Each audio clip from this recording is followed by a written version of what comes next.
গ্রাম হলো বাঙালির প্রাণ, প্রশান্তির জায়গা। গ্রাম আর বাঙালি একে অপরের সাথে ওতপ্রোতভাবে জড়িত।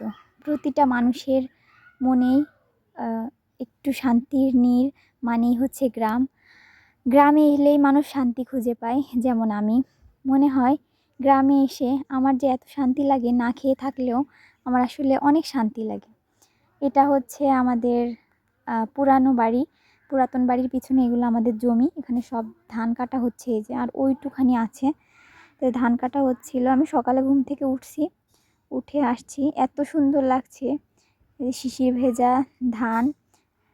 ধানের ছড়ার উপর শিশির পড়ছে, তার উপর আবার রোদ উঁকি মারছে।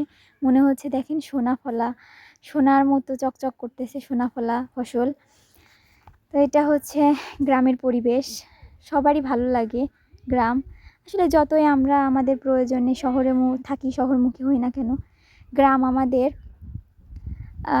ডাকে, হাতছানি দিয়ে সবসময় ডাকে। আর আমরাও ওই গ্রামে এসেই কিন্তু শান্তি খুঁজে পাই। ওই যে এটা হচ্ছে আমাদের গ্রামের বাড়ি। ওই যে আমার আব্বু হচ্ছে বাবুকে নিয়ে বাড়ির দিকে যাচ্ছে। এখানে হচ্ছে আব্বু কলা গাছ লাগাতে আসছিল। যারা ধান কাটছিল ওইখানেই একটা মামা হচ্ছে এখানে কলা গাছ লাগাবে বলে। তো আব্বু আবার বাঁশ আনতে গেছে। তো যেহেতু এখন 10টা, 9:30 বাজে, 10টা বাজেনি। তো এখন হচ্ছে নাস্তা খাওয়ার ফাঁক, সকালের খাওয়া দাওয়া। তো ধান কাটার ফাঁকে এখানে হচ্ছে আব্বু হচ্ছে কলা গাছ লাগাবে। এই যে কলা গাছ এনে রাখছে। এইখানে হচ্ছে আমাদের পুরনো বাড়ির এই যে ধান টান রাখা হয়েছে। এখানে এখন আমার চাচারা থাকে।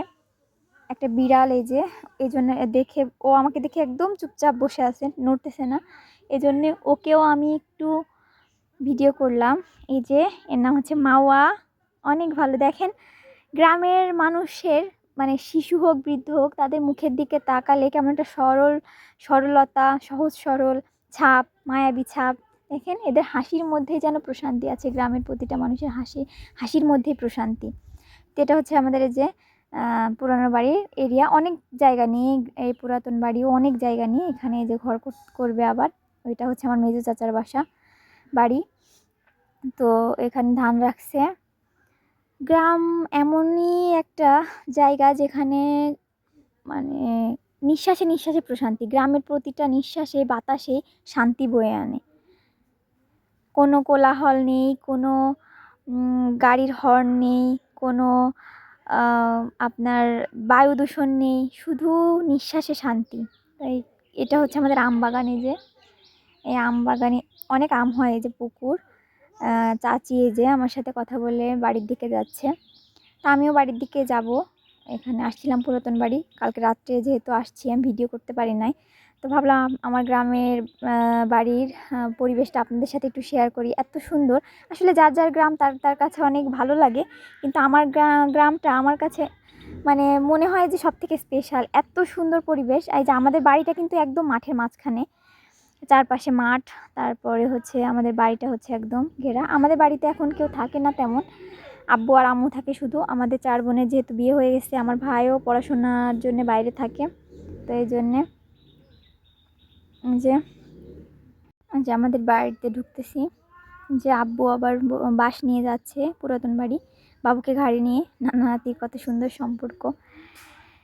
এইখানে হচ্ছে এই ঘরটা হচ্ছে নতুনভাবে মেরামত করা হচ্ছে। এটা পুরাতন আগেরই, কিন্তু নতুনভাবে মেরামত করা হচ্ছে। বললাম না, এই যে মাঠের মাঝখানে আমাদের বাড়ি। দেখেন কি সুন্দর পরিবেশ।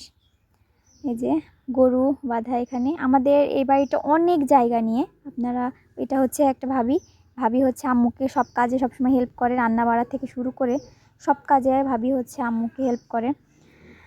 আম্মু হচ্ছে পারে না, এই জন্য ভাবি সবসময় থাকে, সব কিছুই করে ভাবি। এই যে এটা ধান মানে মাড়াই করা হয়। এই যে এই ঘরটাতে মেরামত করা হচ্ছে। এই যে আম্মুর রান্নার জায়গা, এখানে রান্না করবে এখন থেকে।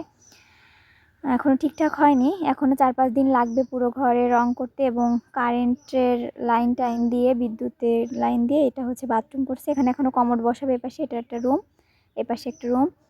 এখানে হচ্ছে কমোড বসাবে। একটা প্যানও দেওয়া হয়েছে, একটা কমোডও দিছে। তো আমরা আম্মু হচ্ছে কমোড আম্মুর লাগেই। ওই পাশের বাথরুমেও কমোড আছে, কিন্তু ওই বাথরুমটা হচ্ছে পুরাতন ঘরের সাথে, তো অনেক দিন হয়ে গেছে।